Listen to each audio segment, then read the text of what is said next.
Frères et sœurs, que la paix et la grâce de notre Seigneur et Sauveur Jésus-Christ soient avec vous. Ici est WH Redemption Ministries pour notre dévotion matinale pour ce vendredi 27 septembre 2024. Toujours dans la mission de vous accompagner, matinée après matinée, réveil après réveil sur le chemin du royaume de Dieu. Car l'essentiel, frères et sœurs, est dans le royaume de Dieu.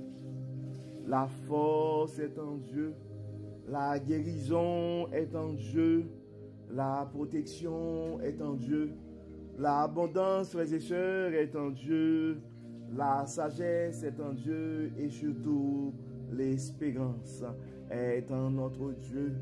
C'est pourquoi, frères et sœurs, nous nous répétons à chaque instant, cherchons d'abord le royaume de Dieu et sa justice, et toutes les autres choses nous seront données en plus.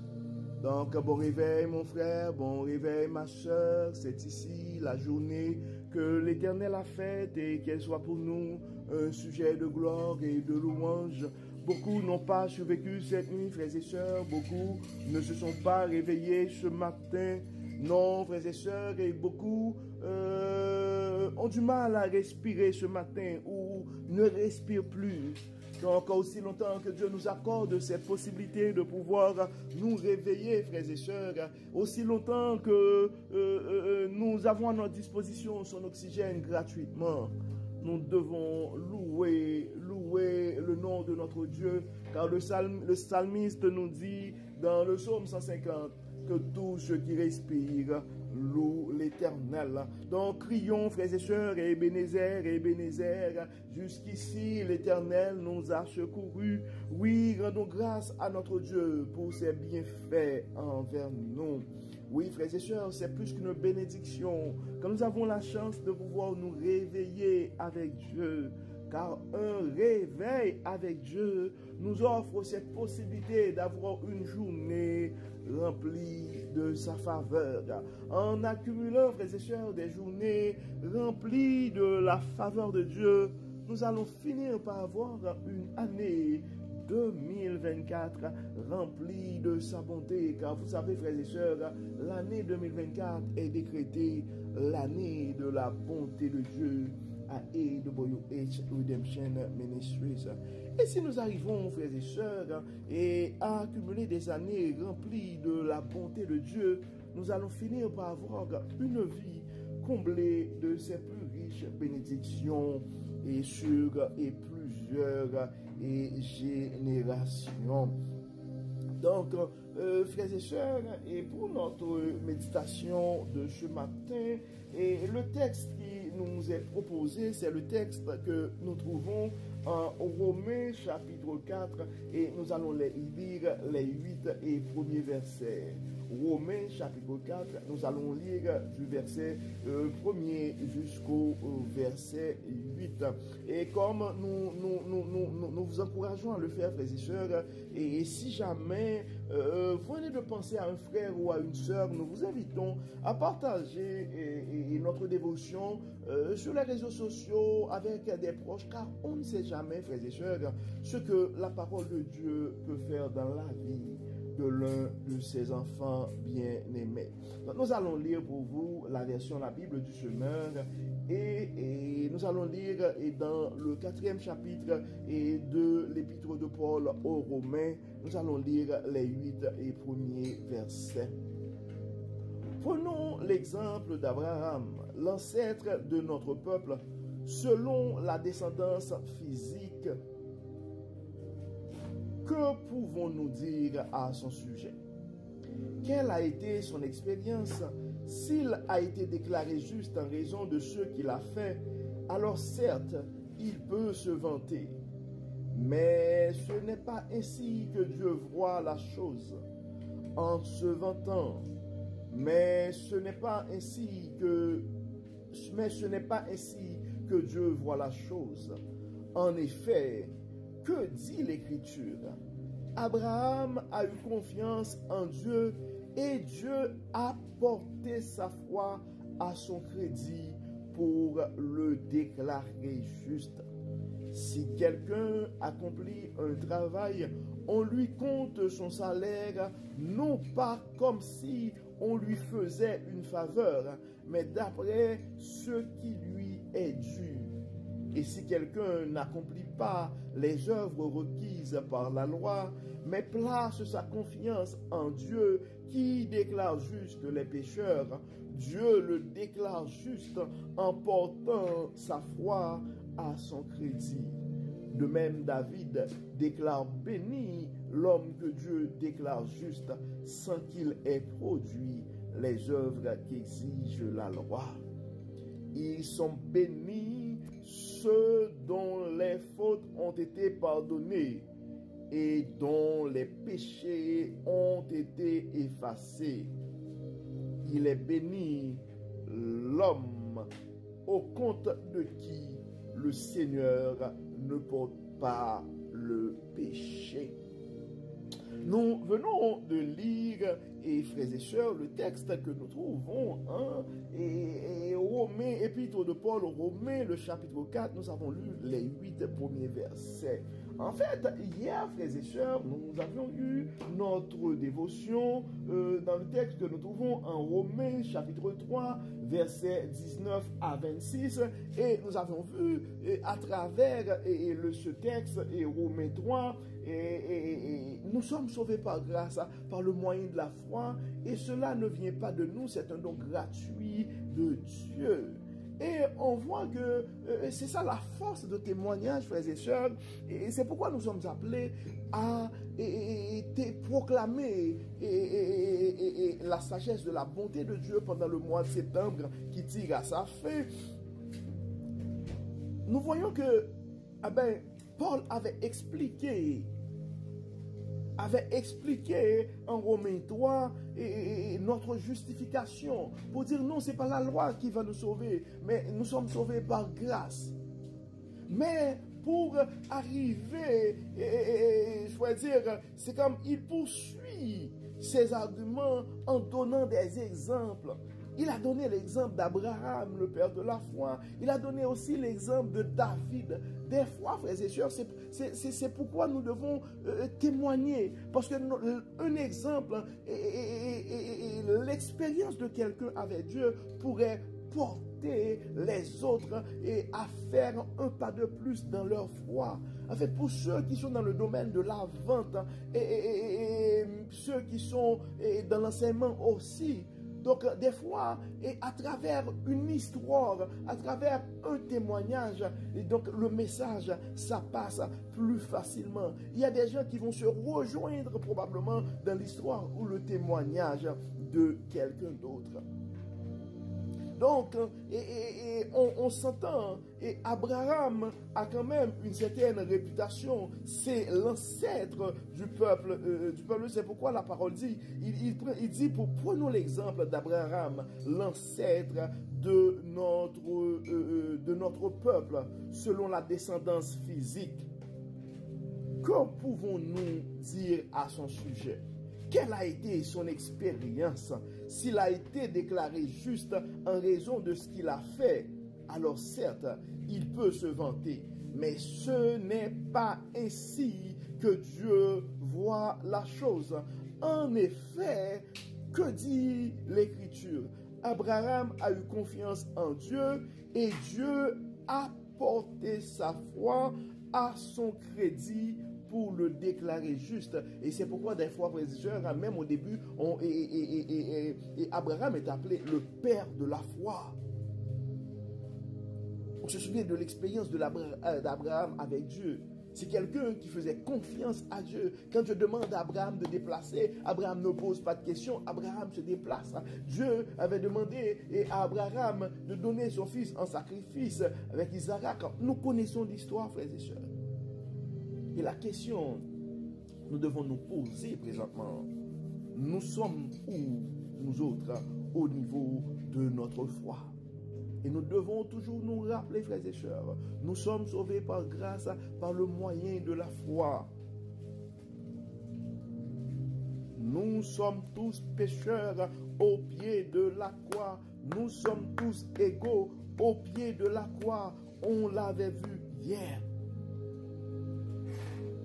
Dans le verset 4, ça dit, si quelqu'un accomplit un travail, on lui compte son salaire. Non, pas comme si on lui faisait une faveur, mais d'après ce qui lui est dû.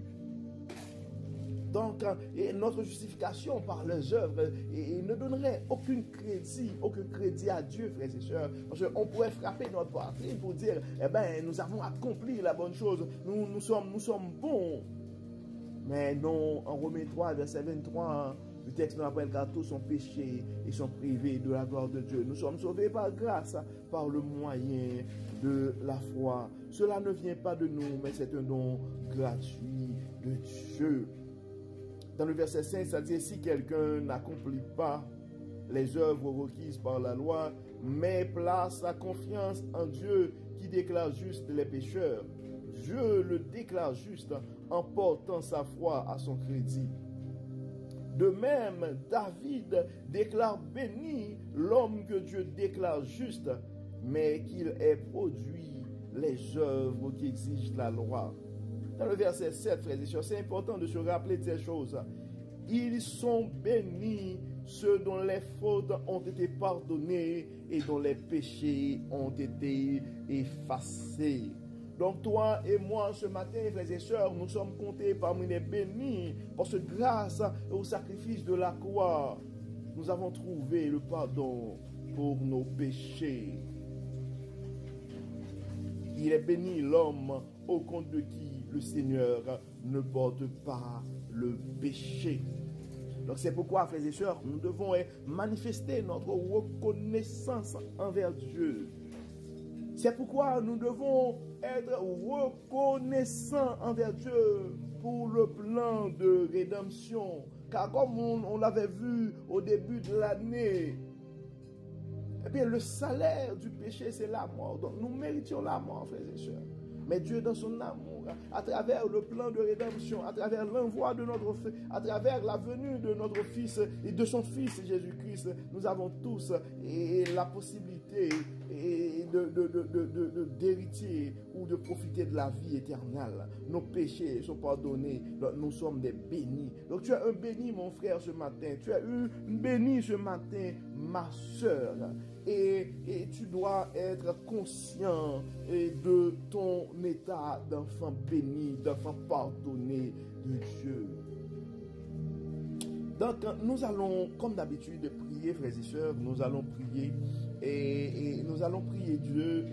Premièrement, en fait, la première chose que nous devons nous rappeler dans ce texte avant de commencer à prier, et nous devons encore une fois nous rappeler que nous sommes sauvés par grâce, par le moyen de la foi. Cela ne vient pas de nous, c'est un don gratuit de Dieu. C'est la première chose que nous devons nous rappeler.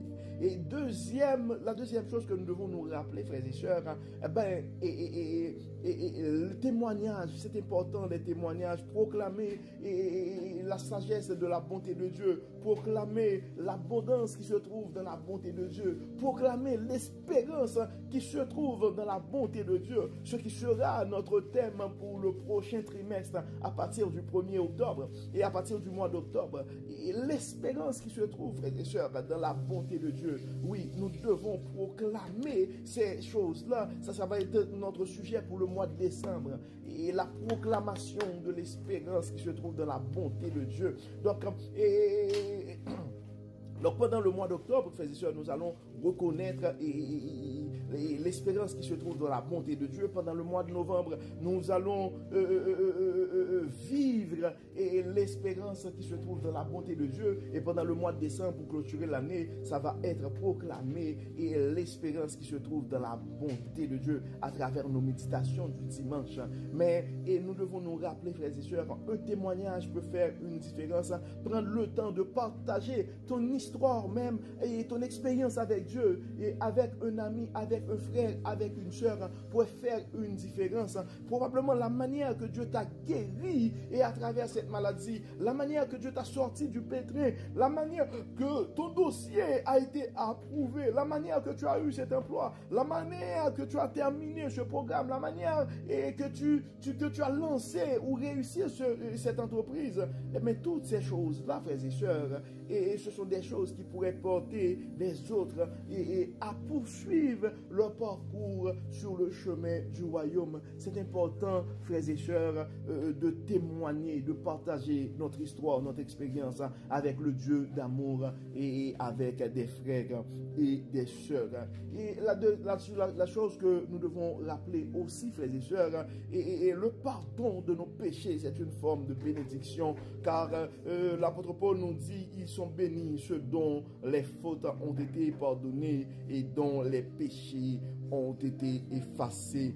Il est béni l'homme au compte de qui le Seigneur ne porte pas le péché. Donc nous allons prier, frères et sœurs, nous allons remercier Dieu pour le pardon de nos péchés, nous allons remercier Dieu pour la façon qu'il nous révèle sa sagesse, et nous allons prier aussi, frères et sœurs, pour que Dieu puisse enlever en nous toute forme de timidité, afin que nous puissions proclamer l'abondance de sa bonté, afin que nous puissions proclamer la sagesse de sa bonté et l'espérance de sa bonté aussi aux gens qui nous entourent. Donc prions Dieu, frères et sœurs. Dieu de bonté, Dieu de miséricorde, nous te disons merci pour ton amour, merci pour ta grâce, merci pour ta fidélité, merci Seigneur pour tout ce que tu as fait dans nos vies. Dieu bon, Dieu clément, nous te remercions pour la manière que tu n'arrêtes pas de nous révéler ta sagesse. Merci pour ta parole, merci pour le pardon de nos péchés. Merci Seigneur pour tes multiples bénédictions. Dieu clément, Dieu trois fois saint, et nous te disons merci parce que tu as pourvu à nos besoins. Merci Seigneur pour la protection. Merci Seigneur pour l'évangile. Merci Seigneur pour la rédemption. Dieu clément, merci pour la grâce. Merci Seigneur pour cette opportunité de pouvoir, malgré nos imperfections, servir dans ta vigne. Dieu clément, nous remettons entre tes mains chaque frère, chaque soeur qui nous écoute présentement. Tu les connais par leur nom, tu connais leurs adresses, tu connais leurs inquiétudes, tu connais leurs soucis. Nos malades sont entre tes mains, et ceux qui ont des projets de vie et ceux qui sont inquiets pour l'avenir, et nous les remettons tous entre tes mains. D'autres ont des soucis financiers, toi le Dieu de l'abondance, nous les remettons entre tes mains. D'autres ont des problèmes de santé mentale, d'autres vivent avec le stress, avec beaucoup d'anxiété, nous les remettons entre tes mains. Dieu de toute paix, Dieu de toute sérénité, Dieu d'amour, nous remettons entre tes mains les familles qui sont divisées. Il y a des familles présentement, la chicane est à son plus haut niveau. Nous te demandons, Dieu d'amour, de les assister et de remettre entre eux l'amour qui vient de toi. Dieu clément, nous remettons entre tes mains des frères et des sœurs qui ont des soucis financiers. Toi le grand pourvoyeur, toi le Dieu de l'abondance, nous remettons leurs finances entre tes mains, leurs projets entre tes mains. Nous remettons, Seigneur, leur carrière entre tes mains. Nous avons des jeunes qui ont des projets, et soit pour se marier, soit pour avoir un enfant, nous les remettons entre tes mains. Nous remettons chaque frère, chaque sœur qui nous écoute présentement sur les différents continents. Tu les connais par leur nom. Nous avons des frères et sœurs qui sont persécutés à cause de leur foi. Dieu clément, nous te demandons de les soutenir, de les protéger. D'autres, Dieu clément, et présentement sont en train de vivre les certitudes, plus de questions que de réponses. Nous te demandons, Dieu clément, de les supporter. Nous remettons notre frère entre tes mains qui a eu cette grande opération. Nous te demandons, Seigneur, de continuer à le soutenir. Nous avons, Dieu clément, des frères et sœurs qui sont dans le deuil présentement. Nous venons de les toucher, et nous remettons notre sœur qui a eu une deuxième opération au niveau de ses yeux. Nous venons, Seigneur, de la toucher, de l'aider, Seigneur, à recouvrir la vue totalement. Et Dieu clément, nous remettons entre tes mains chaque frère, chaque sœur qui nous supporte, qui nous encourage et qui partage ta parole et à travers les réseaux. Nous remettons entre tes mains chaque jeune, des parents qui s'inquiètent pour l'avenir de leurs enfants. Nous remettons entre tes mains et d'autres qui s'inquiètent pour leur carrière, d'autres pour leur retraite. Dieu de toute puissance, Dieu de toute bonté, nous les remettons tous entre tes mains. Nous remettons, Dieu clément, nos aînés entre tes mains. Et certains commencent à baisser en âge. Nous demandons, Seigneur, de renforcer et de les renforcer physiquement. Leur esprit et leur âme sont entre tes mains. Aide-nous guider, Dieu clément. Aide-nous nous inspirer. Et aide-nous, Seigneur, à garder la foi en toi. Conduis-nous, Dieu clément. Inspire-nous, protège-nous et que tout soit fait dans nos vies pour la gloire de ton nom. Encore une fois, aide-nous à garder ta parole dans nos cœurs. Permets que ton Saint-Esprit soit vivant dans nos vies. Pardonne nos péchés, Dieu clément, et exauce-nous. Au nom de Jésus, nous prions. Amen. Amen. Frères et sœurs, nous arrivons au terme de notre dévotion pour ce matin et pour ce vendredi et 27 septembre 2024. Nous espérons que votre âme a été bénie et d'ici là, nous vous souhaitons une excellente journée sous le regard du Dieu Tout-Puissant. Que le Seigneur nous bénisse, que le Seigneur nous protège, qu'il nous accorde de sa grâce. Au nom de Jésus. Amen. Amen. Encore une fois, bon vendredi, frères et sœurs, et à demain. Bye bye. Bye bye.